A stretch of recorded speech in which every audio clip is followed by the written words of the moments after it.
for the last panel presentation, Professor Chua, Beng, Huat is currently cross-appointed between the Urban Studies Programme at Yale NUS Liberal Arts College and the Sociology Department here. And his research work on interreferencing Asia emerges from 2 decades as the co-executive editor of the journal Inter-Asia Cultural Studies. Thank you very much.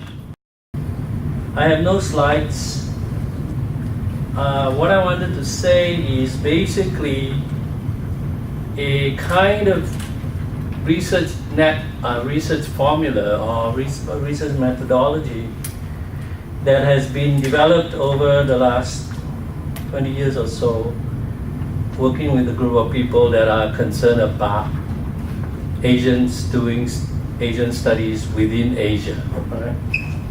Now, this is not really a move against the West, because that is sort of, in a way, a waste of time, because of long histories of colonialism, because of the fact that most of us post-war have actually studied largely in Western countries, Europe and America, and a lot of the concepts that we use have their origin in the West.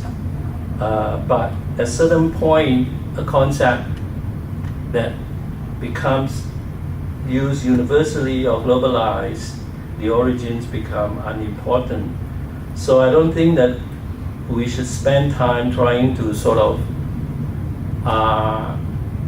excise or actually take the West concepts from the West out of the way we think and the way we analyze. However, in a more narrow sense, I think that the idea of interreferencing Asia is really just that.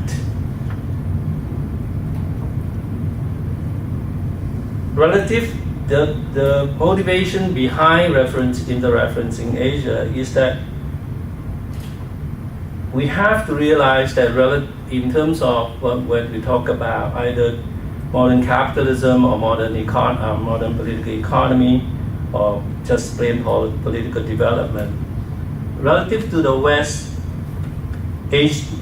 almost all Asian countries are post-war, post-colonial, which means that the actual political and economic development of Asia really is about 70 years in depth.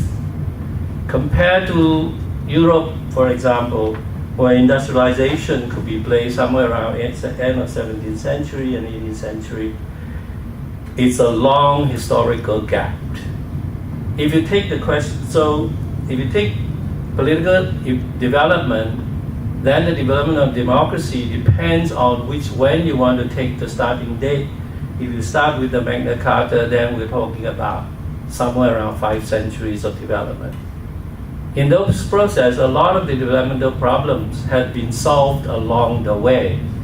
That is to say that a lot of the problems of both economy and politics that we are facing in Asia are the problems that have been solved, were problems that have been solved in the West at various different times in their development. So if you were to compare Asia, if you were to take the West as the reference point in our analysis of our own location, then the historical horizon is a very distant, it's a great distance to traverse. And the problem is that there are 2 problems that comes with that. One is conceptual and one is practical. Conceptually speaking, we will be looking at historical distance of, as I say, somewhere around 200 or 300 years. And when you start to look at that, you begin to actually forget, and because we are largely educated in the West, we begin to forget that the ideas that we use, the concept that we use, had in fact an original location and history, and has progressively become so-called universalized, and we forget its context. So we expect the same idea. We expect the concepts to apply to our current conditions, which of course is very different from the origin.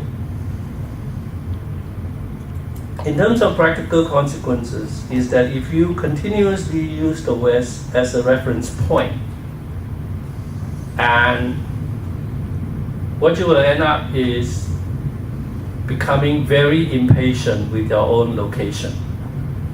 You begin to feel that whatever the political problems that the nation is going through, the nation to which you belong is going through, right, is actually, generally speaking, illiberal, because it isn't like America, it isn't like Western Europe, and you become impatient with the local conditions without trying to understand why the local condition is the way it is. And I think that the consequence of that is that often critique of your own environment, critique of your own location becomes highly ahistorical without your own realization that we are not talking about the same temporality between here and the West. Whereas the suggestion of interreferencing Asia comes from historically understanding that Asia, as I said, Asian nations are almost all post-colonial, post-Second World War and post-colonial. Even in countries that were never colonized, such as Japan, China, and arguably Thailand, they were still not modern states until after the Second World War. As you remember, in the case of China, it was the collapse of the Qing dynasty with a very short republican history, and then into communist China. In the case of Japan, it was an imperialist nation until after the war, defeats in the war, that the American administration puts in the first put in the first electoral politics. And in Thailand, we are still living with series of coups that doesn't end. So we don't really quite know what kind of politics Thailand is. So given that is the case, the political development of Asia has to be thought within those time frames. Secondly, if you think of industrialization, again, the real industrialization of Asia did not actually take off until after the Second World War, except for Japan, right? And if you think of the so-called tiger economies, they really started in the 60s, and by the time China opens up in late 1970s, there was only 20 years difference. So what we find is that when you take other Asian locations as reference to your analysis of your own location, you're almost talking about coeval developments. You're talking about development almost in the same time span, rather than this both temporal and hierarchical reference to the West. And so lessons within Asia can be learned from other Asian references, rather than trying to learn from the West. And also the development gap between Asian locations can be quite easily bridged within imaginable periods, rather than continuously having this psychology of living in a space which is always left behind by history when you reference the West. And referencing Asia also then practically makes you a little bit more patient with what is happening where you are, and trying to therefore dig a bit deeper as to why it's happening. And if you generate critical analysis, at least critical analysis in place, rather than critical analysis that is ironically ahistorical. So the framework then is not really, as I say, of sort of getting rid of the West or the West as a reference, but to actually multiply the reference points in which we do our research, right? And we can multiply the reference points in which almost throughout the entire Asia, precisely because of the same postcolonial, post-war emergence of the nation state in Asia. I would just give you a few examples that I've sort of worked on. One of the interesting things about referencing Asia is also in your own neighborhood. In your own neighborhood, often there's a lot actually of language similarities. And because of language similarities, concepts travel across boundaries very, very quickly and very efficiently.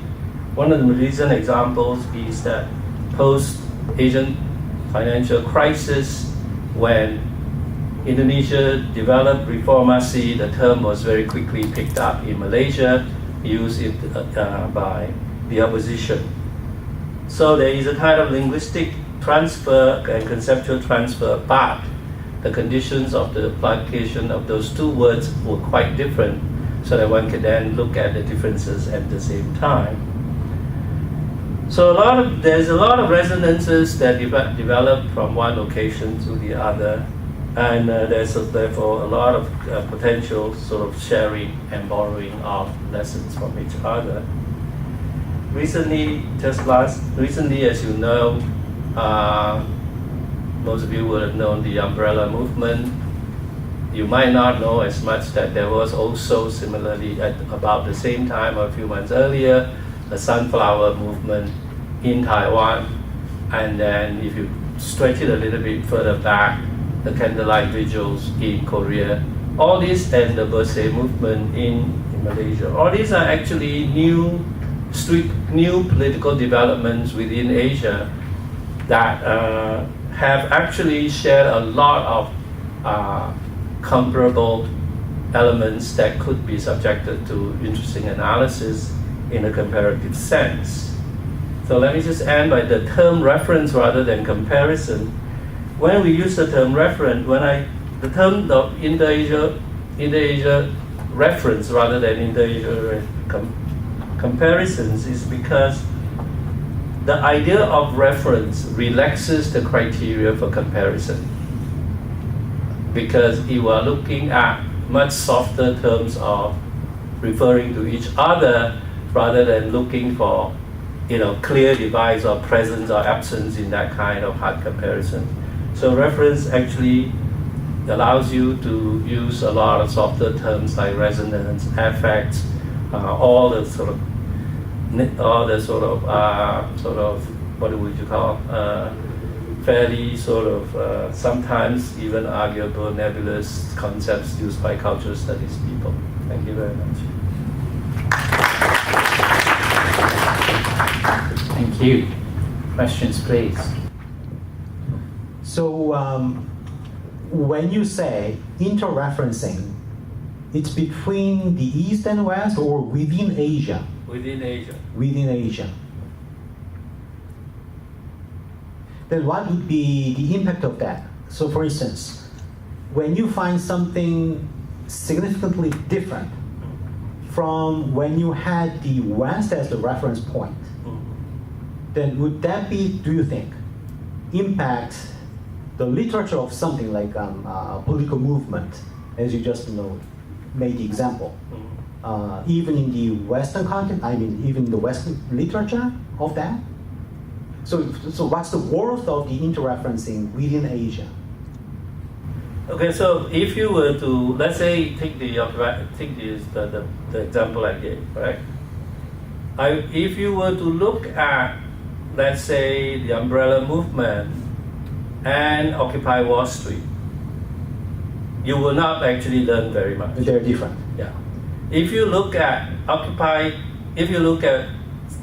the umbrella movement compared to the occupation of Taiwanese legislature by youth in what is called the Sunflower Movement, you actually find that there is a lot of connection and actually a lot of information exchange between the activists in those two situations. And they were, particularly umbrella movement happening later, actually learned a lot from the Taiwanese example, right? So Partly because I think the political development, in this case, the commonality is having China on its back. Right? So you actually learn a lot more than if you were to even compare it, let's say, to Arab Spring, because we're talking about completely different political context. Right? Now, the question behind that, of your question, is that do we then stick with Asia alone? The answer is no. No, you should actually have ambition, right, with that study, with that developing concepts from interreferencing Asia. You should still possess the ambition to try to elevate that to a universal concept. But rather than start with the presumption of the availability of a universal concept that look at what we are doing, right? I think the reverse of that is to say, if I were to use the concept of, let's say, human rights, one of the, most of activists and academics who critically write about human rights in their own locations in Asia, right, actually do not realize that that language, it's really a very old American language. There's already in the American Declaration of Independence, right? But they think that that is a universal language. But in fact, that is the human rights language of the American Declaration is a highly exceptional set of language globally.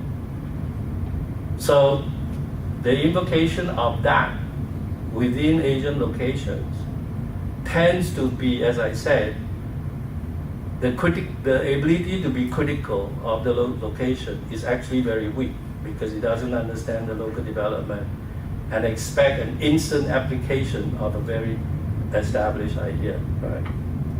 So it puts us always trying to catch up with the West, but never getting there. I fully understand. But a quick follow-up. Yeah. What if they don't care? Sorry? What if the Western scholars don't care about your interreferencing within Asia? I don't really care if they care or not. I see. I really don't.